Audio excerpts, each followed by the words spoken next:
Bharatiya Janata party Shimla corporation के चुनाव में अपने कामकाज को लेकर जा रही है। तो विगत 5 वर्षों में भारतीय जनता पार्टी की सरकार के समय जो स्मार्ट सिटी का काम हुआ है, आप देखिए शिमला में पिछले 5 वर्षों में बदलाव देखने को मिला। सड़कों का चौड़ीकरण हुआ, सुरंग बनाने का काम भी हुआ, पानी की समस्या से मुक्ति दिलाने के लिए 1800 करोड़ रुपए का प्रावधान उसमें किया गया, 6500 करोड़ रुपए शिमला और धर्मशाला की स्मार्ट सिटी के लिए लाया गया। यही नहीं, यहाँ पर बाकी सुविधाएं स्वास्थ्य से लेकर सड़कों से लेकर पानी से लेकर हर जो मांग यहाँ के लोगों की थी वो पूरा करने का काम भारतीय जनता पार्टी की सरकार ने किया था। उस समय हमारे यहाँ के प्रतिनिधि और मंत्री आदरणीय सुरेश भारद्वाज जी थे जयराम जी की सरकार में। बहुत एक एक हिस्से में, एक एक वार्ड में अभूतपूर्व विकास यहाँ पे करने का काम किया। आज भी हम किसी वार्ड में जाते हैं तो लोग कहते हैं ये तो भाजपा ने करवाया, ये भी भाजपा ने करवाया। शिमला का सौंदर्यकरण भी भारतीय जनता पार्टी के समय हुआ। तो लोग भारतीय जनता पार्टी को वोट देने के लिए दिल से तैयार हैं। और कांग्रेस की गारंटियां 5 महीने में फेल हो गई। अब कांग्रेस इस चुनाव में गारंटी देने भी आगे नहीं आ रही, मुकर रही है, भाग रही है, क्योंकि पता गारंटी बोलेंगे तो लोग पूछेंगे भाई 5 महीने पहले कहा था उसका क्या हुआ। तो अब नई बात लाए, वादे लेकिन इरादे नेक नहीं है।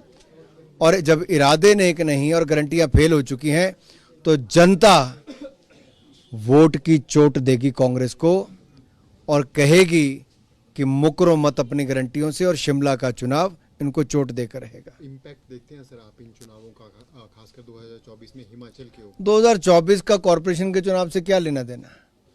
2024 तो नरेंद्र मोदी जी के नेतृत्व में लड़ा जाएगा। नरेंद्र मोदी जी की उपलब्धियां, भारत का मान सम्मान पूरे विश्व में बढ़ाना। कहां 5 लड़खड़ाती चरमराती अर्थव्यवस्थाओं में भारत था, आज दुनिया की 5वीं सबसे बड़ी अर्थव्यवस्था बना है। भारतीय जनता पार्टी ने देश में 45 करोड़ बैंक खाते हो, 9.5 करोड़ बहनों को रसोई गैस के सिलेंडर हो, 11.5 करोड़ बहनों को नल से जल देने का काम हो, 60 करोड़ लोगों को 5 लाख का मुफ्त में इलाज हो, 12 किलोमीटर सड़क से बढ़ाकर 37 किलोमीटर सड़क एक दिन में बनाने का काम हो, रेलवे 2.5 किलोमीटर बनती थी आज 9 किलोमीटर बनती है, बजट रेलवे का 9 गुना कर देने की बात हो, खेलकूद का बजट 3.5 गुना ज्यादा कर देने की बात। ये सब किसने किया? ये मोदी जी की सरकार ने किया। नई ऊंचाइयों पर पहुंचाया, अलग अलग क्षेत्रों में मैन्युफैक्चरिंग का हब हिंदुस्तान को बनाया है। आज देखिए, जो 50 किलो की आप खाद की बोरी लेके जाते थे, आज नैनो ईयर एक प्लास्टिक की बोतल में आप उससे काम चला लोगे, आधे दाम पे आपको मिलेगा। किसानों की आय बढ़ाने का काम किया, भारत की अर्थव्यवस्था को आगे बढ़ाने का काम किया।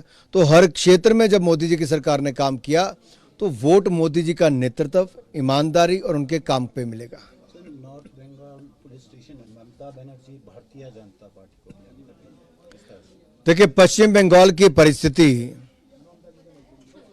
कि जब तृणमूल के कार्यकर्ता हुल्लड़बाजी करते हैं, रामनवमी के समय कुछ उपद्रवी राम भक्तों के ऊपर पथराव आगजनी करते हैं, उस समय तो वहां की पुलिस बिल्कुल चुप बैठी रहती है। लेकिन एक मासूम बच्ची के बलात्कार और हत्या पर जो भारतीय जनता पार्टी के कार्यकर्ता और आम जनता विरोध करने उतरती है या फिर उसके न्याय की मांग करती है, तो गोलियां चलाने का काम होता है। कानून व्यवस्था पूरी तरह से चरमरा गई है पश्चिम बंगाल में। ये हालत है ममता जी की वहाँ पे कि एक महिला मुख्यमंत्री के होते अगर बेटी को न्याय न मिल पाए, महिलाओं को न्याय न मिल पाए, अत्याचार को बढ़ावा मिलेगा, तो ममता जी में ममता की बहुत कमी है। हिमाचल में चुनावों के बीच प्रदेश ले गए, कितना इम्पैक्ट होगा? बहुत सारे राज्यों में बदले गए, हर 3 साल बाद बदले जाते हैं। ये प्रक्रिया है संगठन की, नई नई जिम्मेदारियां मिलती हैं और आगे बढ़ने का अवसर भी मिलता है। सर, पंजाब के 5 बार के मुख्यमंत्री प्रकाश सिंह बादल का निधन हुआ, उस पर आपकी प्रतिक्रिया चाहेंगे? प्रकाश सिंह बादल जी ने बहुत संघर्ष किया और बहुत लंबे समय तक सेवा भी की। उनका जीवन पंजाब के लिए, पंजाबियत के लिए और देश के लिए समर्पित था।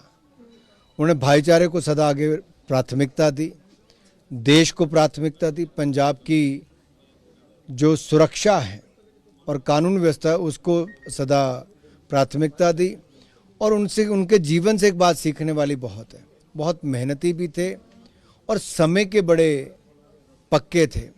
अगर 9 बजे कार्यक्रम है तो 9 बजे ही पहुंचते थे, 11 बजे कार्यक्रम तो 11 बजे ही पहुंचते थे, कभी किसी को इंतजार नहीं कराते। इनसे बहुत कुछ सीखने वाली बातें हैं। कॉन्फ्लिक्ट दान से जिस तरह से भारतीयों को इवैक्यूएट किया गया है, भारत माता की जय, नरेंद्र मोदी जिंदाबाद, इस तरह के स्लोगन्स लगे हैं once they arrived in India, कितना सिग्निफिकेंट? देखिए, एक के बाद कई ऐसी घटनाएं दुनिया भर में हुई जहां भारतीय फंस गए, उनकी जान पर बनाई। लीबिया, सीरिया, टर्की, कई जगह से अगर आप देखोगे, और फिर यूक्रेन, वहां पर भी 27,000 विद्यार्थी फंसे थे। मोदी जी की सरकार ने 5-7 लगते देशों से बात कर वहां से अपने बच्चों को निकाल, यूक्रेन की सरकार से बात कर, रशिया से बात कर, एक भी खरोंच नहीं लगने दी थी, वापस बुलाया था। अफगानिस्तान, नेपाल में संकट आए तब वहां से वैसे ही सुरक्षित लाए।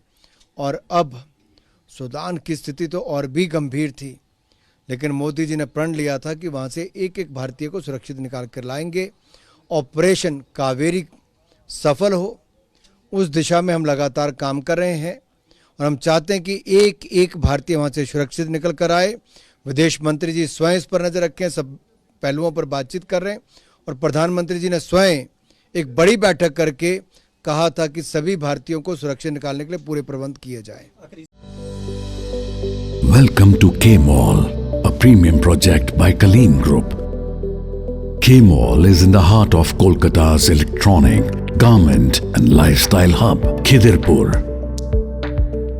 K-Mall, which is designed as a world-class mall, is the outcome of endless effort of our experts, combined with modern superb techniques and new age design. Book now